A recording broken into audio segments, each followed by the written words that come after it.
Nous sommes dans la vallée de la Venneuge, à quelques kilomètres de Cossonay. Rien d'inhabituel à première vue, des champs et des vaches qui paissent. Mais sur cette exploitation, à y regarder de plus près, les bêtes sont bien plus imposantes que des vaches laitières. Aucun doute, ce sont des bufflonnes. Et celui qui tente de maîtriser ces monstres de 700 kg, c'est lui, Serge Baudet. Ce paysan adore ces bêtes à cornes, même s'il concède d'entrée de jeu qu'elles ont un caractère un brin imprévisible. Première semaine que je les ai eues dans ma stabulation, plus de conduite d'eau, plus de paratonnerre, plus rien. Elles m'ont tout refait à neuf.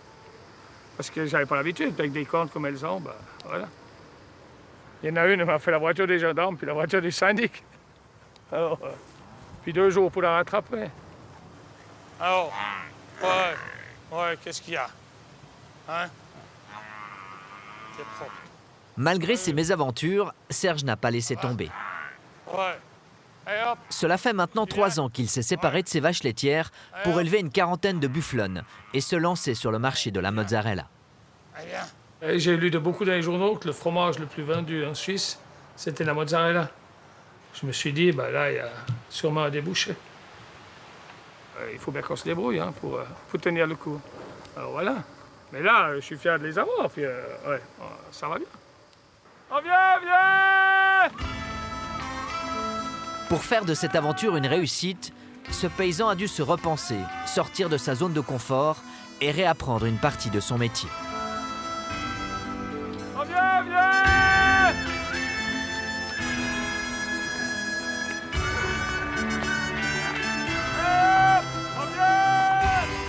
Alors c'est vrai, ces animaux ont beaucoup de caractère, mais ils ont aussi beaucoup d'atouts, comme une santé de fer. Moi, je pensais que c'était un peu comme les vaches, mais c'est tout différent. Pas de frais de vétérinaire, pas besoin de concentrer, rien. Juste les produits de mon domaine, de l'herbe, du maïs, un petit peu de sels minéraux, et puis c'est tout. Les bufflonnes passent 2 fois par jour à la traite, une fois le matin et une fois le soir. En principe parce qu'une nouvelle fois, ce sont elles qui tiennent les tétines par le manche. Si elles ne veulent pas venir se faire traire un jour, un matin, ça sert à rien de forcer. Elles ne vous donneront pas le lait. Elles vous donneront le soir. Alors ça sert à rien de la pousser à donner du lait, elle ne donnera pas.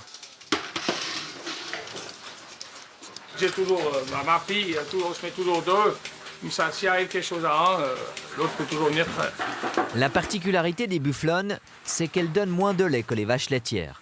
Une bufflonne produit entre 5 et 8 litres par jour, alors qu'une vache laitière donne en moyenne 30 à 35 litres. Par exemple, là, vous voyez dans ce pot, je peux mettre 4 bufflonnes dedans, en tout cas. Tandis qu'une vache normale, vous êtes obligé de le vider chaque fois. Aujourd'hui, Serge arrivera à tirer 120 litres de lait. Un lait qu'il peut vendre plus cher, environ 3 francs, contre moins d'1 franc le lait de vache. Et ce n'est pas son seul avantage. Il est très riche, et puis peu de lactose. Donc, meilleur temps à digérer. Et puis, question graisse, il y a beaucoup de graisse. C'est pour ça qu'on peut faire la mozzarella. Bonjour, monsieur Baudet. Ça allez bien? Oui, ça va. Combien de boys? Ouais, 3 boys pour ce matin. Et vous, il faut combien de mozzarella, vous savez? Une trentaine. Une trentaine, ça marche. Ça, c'était vraiment une surprise parce que M. Baudet il a débarqué chez moi un jour en disant qu'il avait acheté des buffles et il aimerait que moi je lui achète le lait pour faire de la mozzarella de buffle. Et c'était vraiment un rêve réalisé, quoi. Merci. Merci. Alors, à lundi.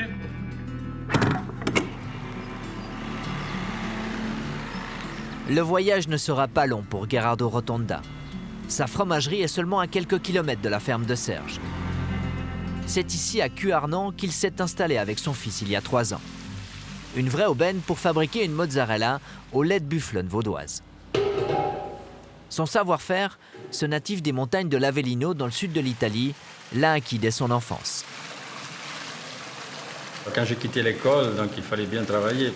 Donc j'ai essayé plusieurs métiers, mais après, comme ma mère donnait du lait à un fromager, il a demandé de me garder quelques jours avec lui, de me faire travailler. Puis je suis tombé amoureux en voyant ce qu'il pouvait faire avec du lait, quoi. C'était un bon apprentissage. Une fois le lait préparé, il est laissé au repos pendant plusieurs heures. Lorsque la partie grasse s'est transformée en une masse dure, le travail délicat commence. Gerardo doit à présent plonger ses mains dans une eau à près de 90 degrés pour étirer cette pâte dure.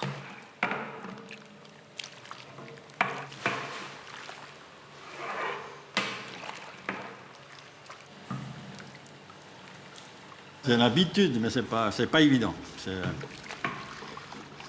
Mais j'ai toujours de l'eau froide à côté pour rafraîchir un peu.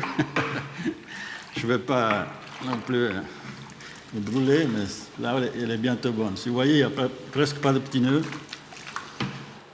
Et je sens l'odeur quand elle est prête, je sens la touche quand elle est prête pour être façonnée. Ce n'est pas vraiment un secret, mais c'est quelque chose que je garde personnellement, quoi. La mozzarella, aujourd'hui, tout le monde fait de la mozzarella. Mais il y a mozzarella et mozzarella. Durant le processus de fabrication, on comprend enfin pourquoi ce produit s'appelle mozzarella. Ça s'appelle mozzatura. La mozzarella vient mozzata, donc coupée. Mais pour la fabriquer avec du lait suisse, Gerardo a dû réajuster son savoir-faire. La qualité du lait, elle est différente. Elle est plus gras, donc il y a moins de rendement, mais il est plus moelleux. En Italie, il y a plus de rendement, mais la mozzarella est plus croquante, quoi.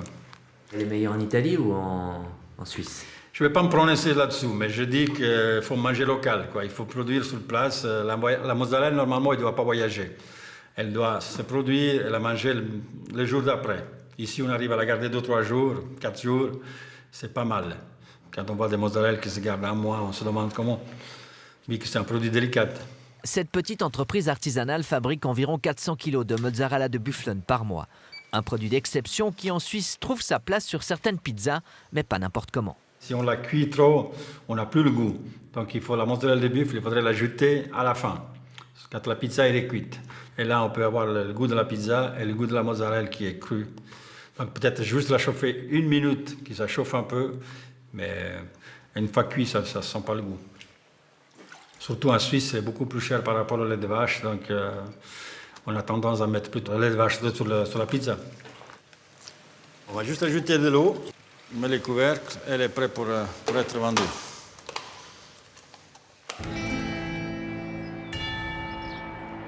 Cette mozzarella 100% vaudoise est vendue sur les étals des marchés locaux, comme dans le petit magasin de la ferme de Serge. Elle se trouve aussi dans certaines grandes surfaces. Elle a même séduit des grands noms de la gastronomie. Alors on se dit, on a quand même eu une bonne idée.